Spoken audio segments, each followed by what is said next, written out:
गौशाला में अव्यवस्था देख मंत्री जी ने लगाई कड़ी फटकार। लंबुआ सीएससी का राज्य मंत्री ने किया औचक निरीक्षण। मरीज से बातचीत कर जाना व्यवस्थाओं का हाल। कस्तूरबा गांधी विद्यालय की व्यवस्थाओं का भी लिया जाएगा। शासन से स्वास्थ्य सेवाओं एवं गोवंश आश्रय स्थलों में बेहतर सुविधा उपलब्ध कराए जाने के लिए पानी की तरह पैसा बहाया जा रहा है। इसके बावजूद कुछ अधिकारियों एवं कर्मचारियों की लापरवाही के चलते सरकार बदनाम हो रही है। अगर व्यवस्थाओं में कहीं कोई कमी की या शिकायत आती है तो उसे विभाग के अधिकारियों और कर्मचारियों के खिलाफ सख्त कार्रवाई की जाएगी। उक्त बातें लंबुआ में निरीक्षण के दौरान राज्य मंत्री अरविंद सिंह पटेल ने कही। एक दिवसीय दौरे के दौरान लंबुआ सामुदायिक स्वास्थ्य केंद्र का शुक्रवार को पूर्वांचल विकास बोर्ड के सदस्य व दर्जा प्राप्त राज्य मंत्री अरविंद सिंह पटेल ने अपने एक दिवसीय दौरे के दौरान निरीक्षण किया। राज्य मंत्री श्री पटेल ने अस्पताल में प्रसव के लिए आने वाली महिलाओं से फोन पर वार्ता की और अस्पताल की व्यवस्थाओं का फोनिक वार्ता कर जायजा लिया। मंत्री जी ने पूछा कि प्रसव के लिए अस्पताल में आने पर कोई पैसा तो नहीं मांगता।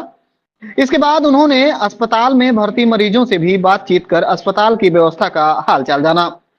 फिर अस्पताल में मौजूद दवाओं का स्टॉक का निरीक्षण किया और देखा कि कोई दवा एक्सपायर तो नहीं है। उन्होंने डॉक्टरों को सख्त हिदायत दी कि अस्पताल के बाहर की दवाएं नहीं लिखी जाएंगी और ना ही बाहर की जांच कोई डॉक्टर लिखेगा।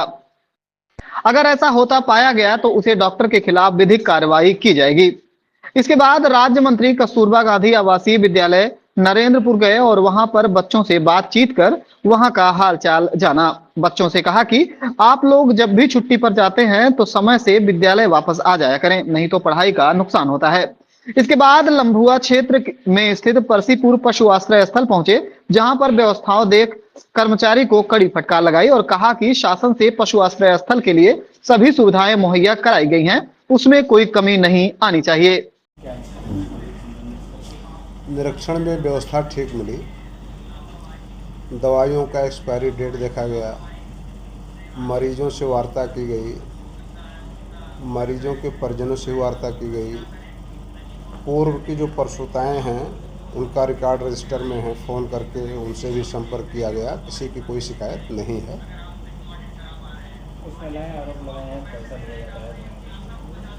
वो किसी के ऊपर लगाई थी, उस समय का नहीं, जब से आप आए हैं उससे पहले का है, महीनों पहले से है। तो आप आए, वही हमने कहा कि आप राउंड लेते रहिए, आपके ऊपर आरोप ना लगने पावे। यहाँ पे सर बाउंड्री वाल नहीं है, बड़ी समस्या है। कम से कम हम लोगों ने 20 मसला करा होगा। ठीक, चलो प्रयास किया जाएगा। सरकार तो व्यवस्था सुधारने में लगी ही है, हम भी अपने स्तर से लिखा पढ़ी करने का। बाउंड्री वाल न होने से हमारा पशुओं का आए थे जिसमें आतंक रहता। आपके सामने अभी एक जी गुजरा भी हमारा पशु। जैसे अक्सर सर आरोप लगता रहता है कि अस्पताल में दवाइयाँ नहीं है, ये कमी है। क्या मिला आपको? जैसे आपने पूछा, पेशेंट से भी पूछा, दवाइयाँ उपलब्ध, तो वो आपको क्या मिला? नहीं, दवाइयों की कोई कमी नहीं है। नहीं, हम नहीं कह रहे, हम मान रहे हैं आपकी बात को, दवाइयों की कोई कमी नहीं है। कुछ आशाएं बाहरी एजेंटी का काम करती हैं, यहीं का मामला नहीं, हर क्षेत्र का है। सरकार इसको लेकर के सख्त हुई है।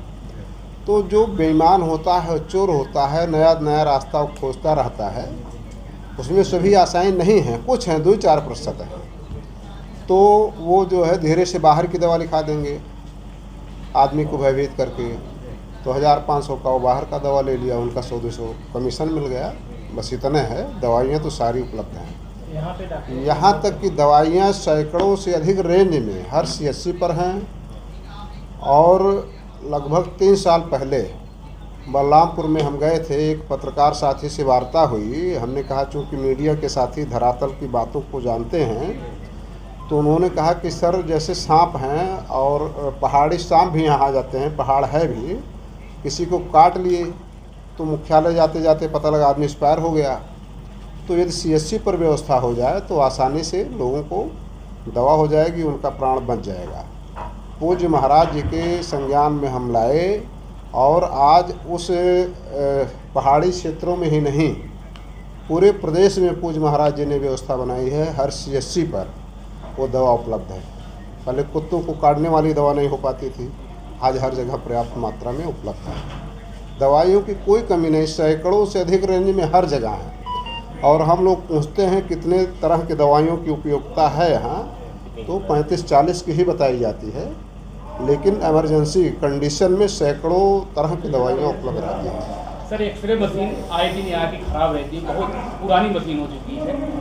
आप डिजिटल यहाँ पे कई बार मांग की गई इस यहाँ के स्थानीय लोगों द्वारा और कुछ समाजसेवी द्वारा, अभी तक नहीं हो सकी। क्या आपके संज्ञान में दिया गया नहीं अभी? सरकार व्यवस्था बढ़ा रही है, बहुत सारे जगह है कंडीशन है, पुरानी मशीनें हैं, कहीं नहीं पहुंच पाई हैं, टेंडर हुआ है तो जगह जगह मशीनें जा रही हैं, कहीं मशीन है अभी उसके संचालक की कमी है, तो ये सारी व्यवस्था सरकार कर रही है बहुत तेज़ी के साथ। सर सिस्टम बदल रहा है हॉस्पिटल का, लेकिन एक जो सबसे गंभीर समस्या है यहाँ की दलालों के प्रवेश पे अंकुश नहीं लग पा रहा है, इस पे व्यवस्था कब होगी? अब नए डॉक्टर साहब आए हैं, डॉक्टर साहब संज्ञान में लीजिए, जिन दलालों का यहाँ आगमन हो उनके खिलाफ कार्रवाई कराइए।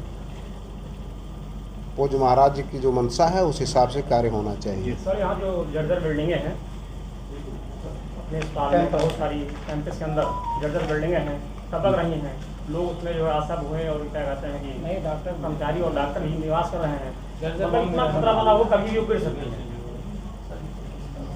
जो मरम्मत करने की कंडीशन में है ऐसे बिल्डिंगों का मरम्मत हो रहा है, और बहुत सारे जगह देखा गया है, बहुत विभागों का भी देखा गया, जर्जर कंडीशन में बिल्डिंगें पड़ी थी, उस पर हमने कई बार पत्राचार किया, पूज्य महाराज जी से भी वार्ता की, धीरे धीरे वो गिराए भी जा रहे हैं। मान लीजिए कोई गाड़ी ले जाकर खड़ा कर दिया, बिल्डिंग गिर गई तो गाड़ी टूट जाएगी, वहाँ बैठ गया छाया की वजह से गिर गई तो आदमी दुर्घटनाग्रस्त हो जाएगा।